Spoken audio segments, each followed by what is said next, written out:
Welcome back to our next video class 10th biology chapter life processes. तो आज जो हम टॉपिक देखने वाले हैं वो है मिक्सोट्रॉपिक न्यूट्रिशन।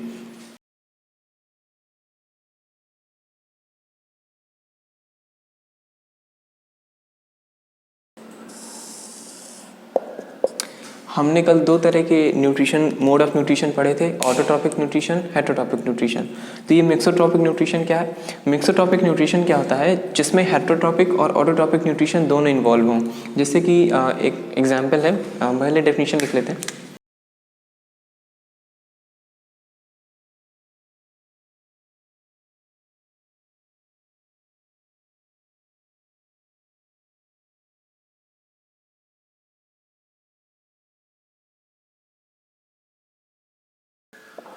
ये इसकी डेफिनेशन है, the mode of nutrition that involves autotrophic as well as heterotrophic mode of nutrition.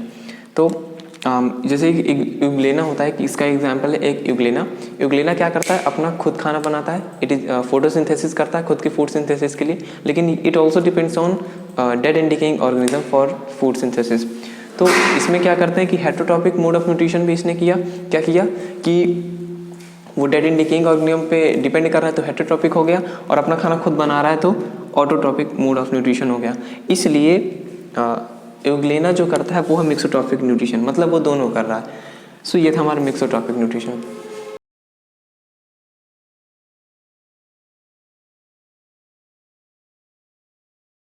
सो जो अब हम देखने वाले हैं वो है फोटोसिंथेसिस। फोटोसिंथेसिस का मतलब क्या होता है? फोटो का मतलब होता है लाइट, और सिंथेसिस का मतलब होता है कॉम्बिनेशन या फिर सिंथेसिस। लाइट, फोटो का मतलब लाइट, सिंथेसिस का मतलब कॉम्बिनेशन, और कॉम्बिनेशन या फिर सिंथेसिस। हम सिंथेसिस का मतलब इकट्ठा होना है, फॉर्मेशन होना। तो हम लाइट की, फोटो से मतलब चला लाइट की प्रेजेंस में, और सिंथेसिस का मतलब कुछ ना कुछ कंबाइन हो रहा है, कुछ ना कुछ सिंथेसाइज हो रहा है, कुछ ना कुछ बन रहा है। तो क्या बन रहा है? यहाँ पे फोटोसिंथेसिस के टाइम पे प्लांट्स में ग्लूकोज बन रहा है, क्योंकि प्लांट्स को एनर्जी चाहिए, खुद का खाना वो बनाते हैं, तो वो फिर वहाँ पे हमें ग्लूकोज बन रहा होता है। कॉम्बिनेशन जो कंबाइन होकर बन रहा होता है, जिसकी सिंथेसिस हो रही होती है, वो होता है ग्लूकोज। तो क्या होता है फोटोसिंथेसिस में? In presence of sunlight and chlorophyll और सनलाइट की प्रेजेंस में CO2 और H2O कंबाइन होकर बनते हैं ग्लूकोज, और ऑक्सीजन निकलता है एज अ बाई प्रोडक्ट। तो उसकी रिएक्शन कुछ ऐसे है।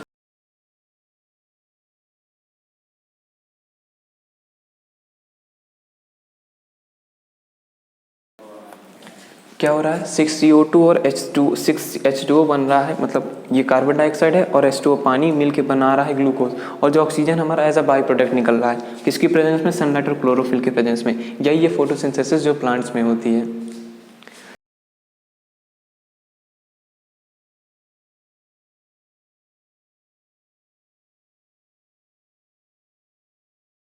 अब हम कुछ मेन इवेंट्स देख लेते हैं जो फोटोसिंथेसिस के टाइम पे होते हैं। तो पहला इवेंट है कि जो कार्बन डाइऑक्साइड होती है स्टोमेटा के थ्रू इंटर करती है। आप लिख देते हैं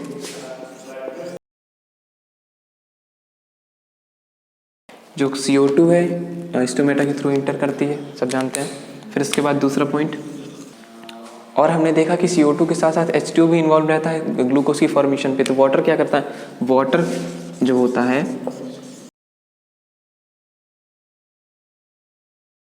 जो जाइलम प्रेजेंट रहता है प्लांट्स में, वो क्या करता है?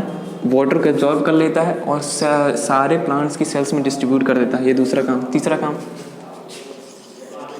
हाइड्रोलिसिस ऑफ वाटर होती है।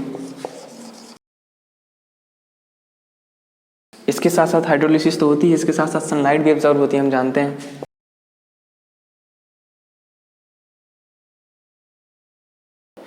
लीव्स के थ्रू सनलाइट भी एब्जॉर्ब होती है। फिर इसके बाद क्या होता है? जो ये सनलाइट है ये कन्वर्ट हो जाती है ग्लूकोज में, यानी ये केमिकल एनर्जी में, यूटिलाइजेबल केमिकल एनर्जी में, ग्लूकोज में। यहाँ पे हम लिख देंगे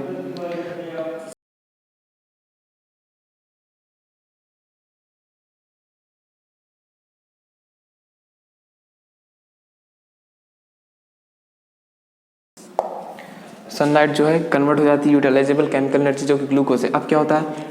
अब यहाँ पे कुछ और पॉइंट है, इसको रेस करके देखते हैं।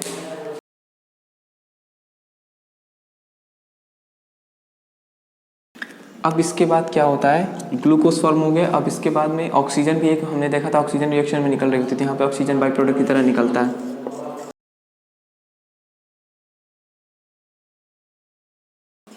फोटोसिंथेसिस में काम ऑक्सीजन निकालना नहीं होता, वो बाई प्रोडक्ट की तरह ऑक्सीजन एक तरह से निकल जाती है, जो कि हमारे लिए एसेंशियल है, हमारी जीवन को चलाने के लिए, हमारी लिविंग को आगे बढ़ाने के लिए।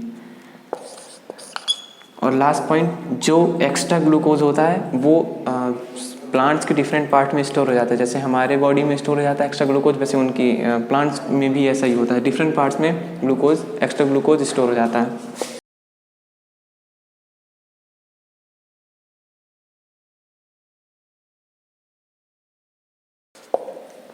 सो ये थी हमारी सारी इंपॉर्टेंट इसेंशियल प्रोसेसेस, जो कि सारे इसेंशियल प्रोसेसेस और इवेंट्स जो कि फोटोसिंथेसिस में होते हैं। अब देख लेते हैं अगला टॉपिक।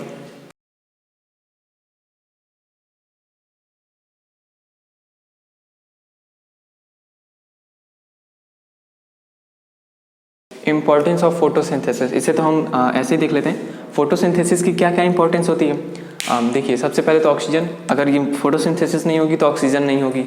दूसरी चीज़, अगर ऑक्सीजन नहीं होगी, फोटोसिंथेसिस के टाइम पे ऑक्सीजन नहीं निकलेगी, फोटोसिंथेसिस नहीं होगी, ऑक्सीजन नहीं निकलेगी, तो जो हम जो CO2 छोड़ते हैं या फिर जितने लिविंग बींग्स CO2 निकालते हैं, तो वो उसका कंसनट्रेशन इन्वायरमेंट में ज़्यादा हो जाएगा, हमारे लिए O2 की कमी हो जाएगी, तो फिर वो जो नेचर में CO2 और O2 का बैलेंस होता है वो भी बिगड़ जाएगा।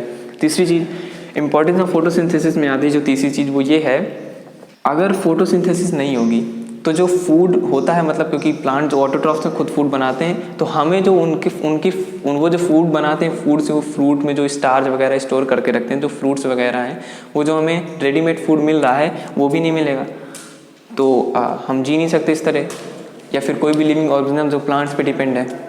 तो ये थी कुछ इंपॉर्टेंस ऑफ फोटोसिंथेसिस, 3 तरह की 3 पॉइंट्स हमने देखे फोटोसिंथेसिस के।